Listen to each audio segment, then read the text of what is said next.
On accueille Christophe Geoffroy, conseiller d'entreprise à la Chambre d'agriculture. Oh, c'est un exercice difficile, la synthèse, hein, mais bon, voilà. Je vous donne le micro. Voilà. Donc, bonjour à tous, Christophe Geoffroy, donc conseiller d'entreprise à la Chambre d'agriculture du Loir-et-Cher depuis 15 ans. On parle de transmission, mais il faut qu'on parle aussi d'installation. Parce que pour transmettre, il faut en face avoir des candidats, des porteurs de projets. Et j'ai sorti quelques statistiques pour le Loir-et-Cher, mais on peut extrapoler sur 2-3 régions. Chaque année, on rencontre 130 candidats porteurs de projets. Alors, on va vite baisser l'enthousiasme, toutes filières confondues, culture et autres. Et en viticulture, il n'y a que 10% de candidats, c'est-à-dire 13 candidats porteurs de projets par an dans le département. D'accord? Donc, lorsqu'on voit les chiffres que Gaël a pu nous proposer sur le nombre d'entreprises à transmettre, vous voyez que en face, nous avons 13 candidats. 50% sont des candidats hors cadre familial. Ça veut dire que, grosso modo, on a 7 personnes issues d'enfants de viticulteurs. 50%, donc voilà, vous voyez, entre 6 et 7. Pour les candidats hors cadre familiaux, ce sont ils ont généralement 50% des projets en bio. Ça veut dire que ce sont des personnes très sensibles, hors cadre familiaux, à la viticulture biologique. Sur ces 13, 50% des candidats s'installeront dans les 3 ans. Donc vous voyez, par rapport au nombre d'entreprises ACD, on installe entre 5 et 6 porteurs de projets. Les attentes des candidats, donc on rencontre un certain nombre de candidats, leurs attentes ou leurs critères de choix. C'est le coup de cœur. J'ai appelé ça l'effet waouh. Les candidats, lorsqu'ils ont choisi une entreprise, c'est l'entreprise, c'est la petite région. J'ai vu des personnes du Vendômois. Depuis quelques temps, on voit des candidats qui sont bien arrêtés sur le coteau du Vendômois pour l'accueil, pour la petite région. Autre critère, les conditions d'accueil. Très souvent, en cadre familial, ce sont des gens qui ne sont pas issus de la région. Donc il faut faire venir l'époux, l'épouse, les enfants. Donc ce qui est important aussi, c'est tout ce qui est école, autoroutier. On voit des personnes qui s'installent dont l'époux, l'épouse travaillent encore en région parisienne parce que le revenu de l'entreprise ne suffit pas pour nourrir la famille. Et donc avec de la route, aussi point important, la proximité des villes, de Blois ou de Tours. Généralement, ces personnes-là ont des enfants et l'objectif, c'est de voir un peu plus loin lorsque on y va à l'école. Point très important, les dispositifs d'accompagnement. Ce sont des gens qui ne sont pas forcément issus du milieu agricole et l'objectif, c'est d'éviter l'isolement et ils sont très demandeurs de l'accompagnement, que ce soit des chambres consulaires, des banques, des associations. C'est un point très important pour eux. Ce qu'ils recherchent aussi, c'est des entreprises qui ont du potentiel de développement. On a parlé de no tourisme, de gîtes, donc ils ont une vision à long terme de l'entreprise. Et dernièrement, c'est vraiment le prix. Alors je mets en dernier, c'est le prix, c'est un des critères de choix. Très souvent, c'est le coup de cœur qui est le premier critère pour choisir l'entreprise.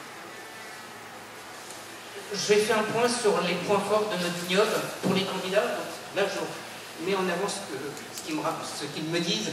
C'est l'attractivité du territoire, l'axe autoroutier, le TGV. On est à 2 ou 3 heures de Paris. Le croisement des grands axes routiers, nord, sud, est, ouest. Le tourisme, je rappelle qu'il y a quand même 5 millions de touristes dans la région centre. Donc c'est quelque chose d'important. La forte notoriété à l'étranger. Il y a quelques années, j'étais à Hong Kong avec un certain nombre de vignerons. Les gens ne connaissaient pas la France, mais me parlaient du romantisme de la Loire, du château.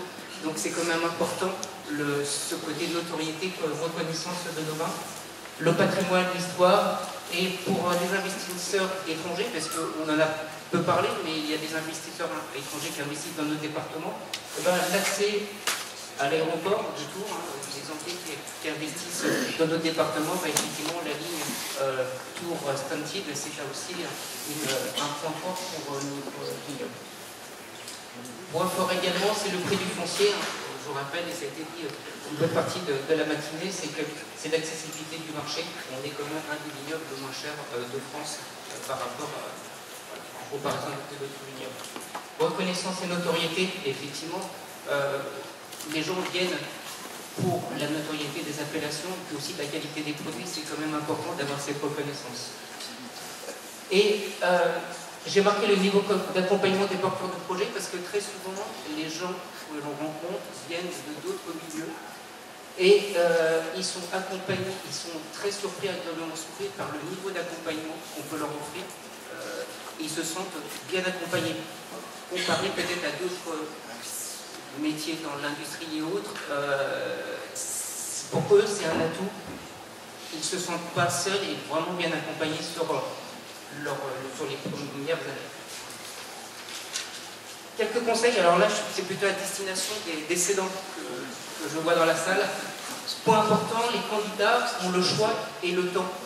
Alors très souvent on voit une première fois le candidat, ils viennent dans notre vignoble pour voir, et ensuite ils vont dans le Bordelais, ils vont en Champagne, ils vont dans le sud de la France, notamment pour le climat et puis le paysage, et puis on les revoit 2 ans après parce qu'ils se sont rendus compte qu'effectivement les prix n'étaient pas les mêmes.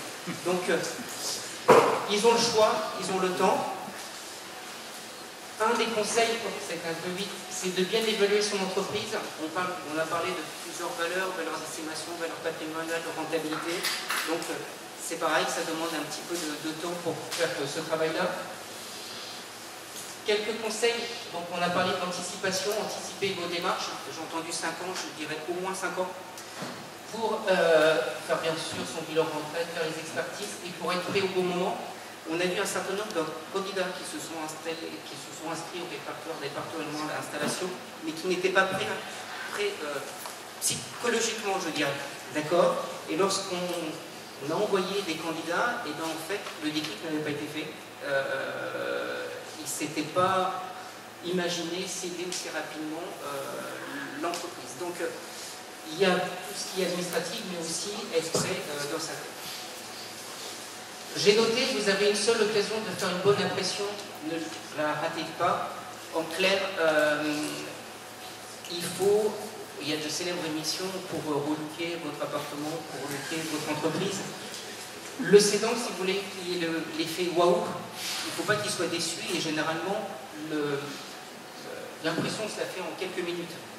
Donc je dis souvent, cachez votre ZAB, et pas ZAB, votre zone à bordel, relooker, passez un coup de peinture s'il le faut, mais donnez une bonne impression, et ça c'est important pour le côté coup de cœur.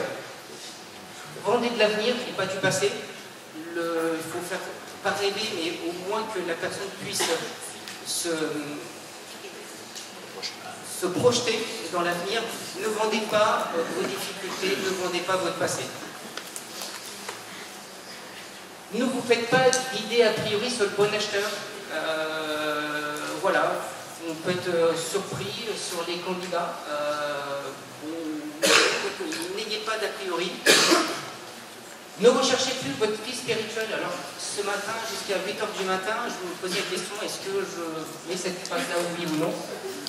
En fait, il faut savoir qu'il y a un certain nombre de vignerons dont les enfants ont fait des études viticoles, sont partis soit à l'étranger ou dans d'autres zones viticoles, et qui reviendront. Wow. Voilà.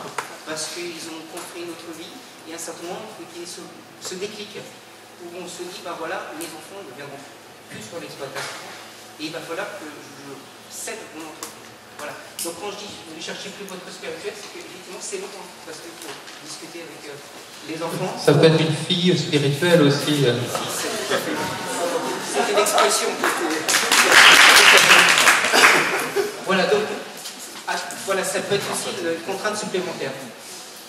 Ne souhaitez pas votre contraire. Voilà, des candidats des décédants qui disent voilà, j'étais tout au négoce, je voudrais des candidats qui veulent développer la bouteille ou vice-versa. Donc attention aux préjugés. N'écartez aucune piste pour trouver des candidats. Donc là, je pense que ce matin, vous avez vu un certain nombre d'exemples. Hein. Il faut multiplier les canaux pour vendre votre domaine. Et il n'y a pas qu'une seule solution. Et valorisez votre entreprise en préparant un discours clair important et positif. Trop souvent, j'ai des anecdotes, hein, j'entends des vignerons cédants qui ont un discours un peu alarmiste, difficile. Il faut vraiment du positif et c'est un peu le mot de la conclusion.